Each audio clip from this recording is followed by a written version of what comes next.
Good afternoon students. बच्चों, यह आपका हिंदी का पीरियड है और हिंदी व्याकरण में है बच्चों। हम आज पढ़ेंगे सर्वनाम। इससे पहले मैंने लास्ट कक्षा में आपको क्रिया चैप्टर पढ़ाया था और आज हम पढ़ेंगे सर्वनाम। तो बच्चों, सबसे पहले आपने ये देखना है कि सर्वनाम किसे कहते हैं। तो मैं आपको सर्वनाम की डेफिनेशन बताती हूँ। जो सर्वनाम है बच्चों, सर्वनाम की जो डेफिनेशन है, सर्वनाम की जो परिभाषा है, संज्ञा के स्थान पर जो शब्द प्रयोग किए जाते हैं उन्हें हम क्या कहते हैं? सर्वनाम कहते हैं। संज्ञा क्या है? संज्ञा आप जानते हैं, किसी व्यक्ति का नाम, किसी वस्तु का नाम, जगह का नाम, यह सब क्या है? संज्ञा है।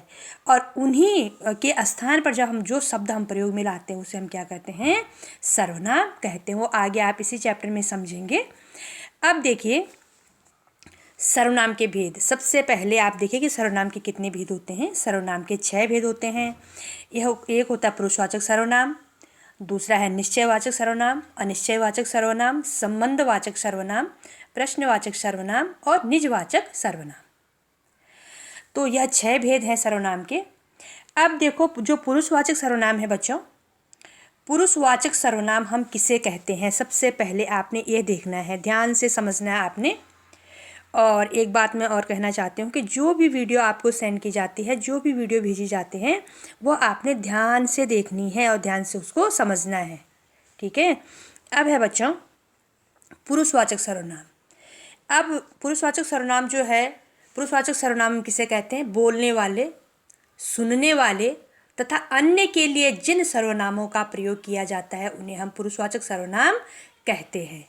यही सर्वनाम बच्चों आपने संस्कृत में भी मैंने आपको पढ़ाए थे। अब पुरुषवाचक सर्वनाम के 3 भेद होते हैं, यह आपने संस्कृत में भी पढ़े हैं।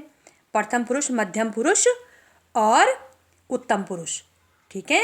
तो उत्तम पुरुष है इसमें, मध्यम पुरुष और जो अन्य पुरुष है वह क्या है? संस्कृत में प्रथम पुरुष होता है। यह आपने इसको समझना है। अब देखिए आप उत्तम पुरुष किसे कहते हैं?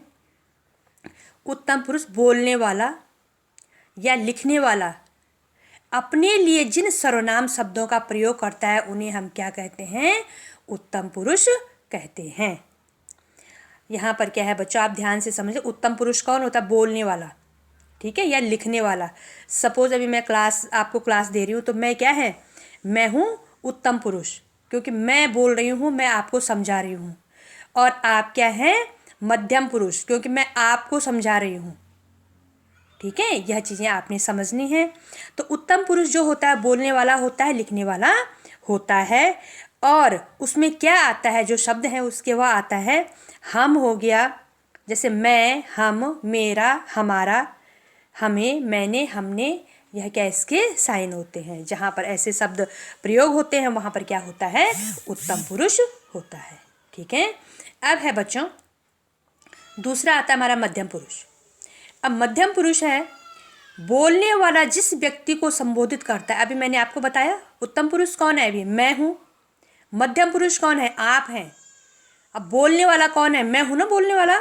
अब जिस व्यक्ति को संबोधित करता है, मैं आपको बोल रही हूँ, अथवा जिससे बातें करता है, उसके नाम के स्थान पर जिस सर्वनामों का प्रयोग होता है उन्हें हम क्या कहते हैं? मध्यम पुरुष के सर्वनाम कहते हैं। जैसे आप हो गया, तुम हो गया, तू हो गया, तेरा हो गया आदि। उत्तम पुरुष में तो अपना होता है। उत्तम पुरुष में तो जैसे हो गया मैं हो गया, हम, मेरा, हमारा, हमें, मैंने, ये तो उत्तम पुरुष में होता है। मध्यम पुरुष में क्या होता है? आप, तुम, तू, तेरा आदि, ऐसे शब्द सर्वनाम शब्द प्रयोग किए जाते हैं। अब अन्य पुरुष है बच्चों। अब अन्य पुरुष क्या है? यह क्या है? पुरुषवाचक सर्वनाम के भेद है। यह आपने समझना है, क्योंकि सर्वनाम के 6 भेद बताए हैं ना, तो पुरुषवाचक सर्वनाम के भेद हैं ये 3 भेद, ठीक है। अब है अन्य पुरुष। जब बोलने वाला अपने सामने उपस्थित श्रोता से भिन्न किसी अन्य व्यक्ति के बारे में बातचीत करता है।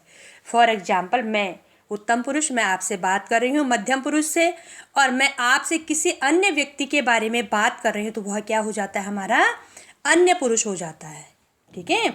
उसके लिए वह जिन सर्वनामों का प्रयोग करता है उन्हें क्या कहते हैं? अन्य पुरुषवाचक सर्वनाम कहते हैं। जैसे वह, यह, वे, ये, उसे, उनका आदि, ठीक है बच्चों। आपने चैप्टर को पढ़ना भी है, तब आपको समझ में आ जाएगा। अब दूसरा आता है हमारा निश्चयवाचक सर्वनाम। ये जो 3 भेद बताए ये तो पुरुषवाचक सर्वनाम के भेद थे। अब दूसरा हमारा आता है निश्चयवाचक सर्वनाम। अब निश्चयवाचक सर्वनाम किसे कहते हैं? अब निश्चयवाचक जो सर्वनाम है, जिन सर्वनाम शब्दों से किसी व्यक्ति, वस्तु या घटना आदि का निश्चित बोध होता है, उसे हम निश्चयवाचक सर्वनाम कहते हैं। जो शब्द है जो निश्चयवाचक है उसी से हम अंदाज़ा लगा सकते हैं, उसी से हमें पता चल जाता है कि निश्चित है ये चीज़। ठीक है, निश्चयवाचक मतलब यह चीज़ है ही है, इसमें हमें कोई सस्पेंस नहीं है, कोई संदेह नहीं है। निश्चयवाचक जैसे फॉर एग्जाम्पल, वह गाना गा रहा है, पक्का है आपको, आप श्योर है कि वह क्या कर रहा है? गाना गा रहा है। यह मेरा घर है, आप 100% श्योर है कि यह मेरा घर है। वह मैदान में खेल रहा है, जो कि आप देख रहे हैं और खेल रहा है वो। और ये हमारे मेहमान है, जिसके लिए हम श्योर होते हैं, जो काम क्या होता है? निश्चय होता है, उसको हम क्या कहते हैं? निश्चयवाचक सर्वनाम कहते हैं। अब दूसरा आता है हमारा तीसरा जो है अनिश्चयवाचक सर्वनाम। अब अनिश्चयवाचक सर्वनाम किसे कहते हैं बच्चों? जिन सर्वनाम शब्दों से किसी निश्चित पदार्थ या व्यक्ति का ज्ञान नहीं होता है। अनिश्चय मतलब जो निश्चित नहीं है। अब निश्चयवाचक में तो निश्चित था, अब अनिश्चयवाचक मतलब जो निश्चित नहीं है, जिसमें हम श्योर नहीं है। ठीक है, उन्हें अनिश्चयवाचक सर्वनाम कहते हैं। जैसे शायद कोई आया है, शायद, क्योंकि हमें पक्का पता नहीं कोई आया है, लेकिन शायद, जिसमें हम क्या है? अनिश्चय है, हमें कोई निश्चित नहीं है कि कोई आया ही है। ठीक है, और दाल में कुछ पड़ा है, दाल में कुछ पड़ा है, क्या पड़ा है? पड़ा तो है लेकिन पता नहीं क्या पड़ा है, जिसमें हम निश्चित नहीं है हमें कि क्या पड़ा है दाल में। ठीक है बच्चों, तो जहाँ पर ऐसे सर्वनाम शब्द होते हैं वहाँ पर क्या होता है? अनिश्चयवाचक सर्वनाम होता है। ठीक है, अब है संबंधवाचक सर्वनाम।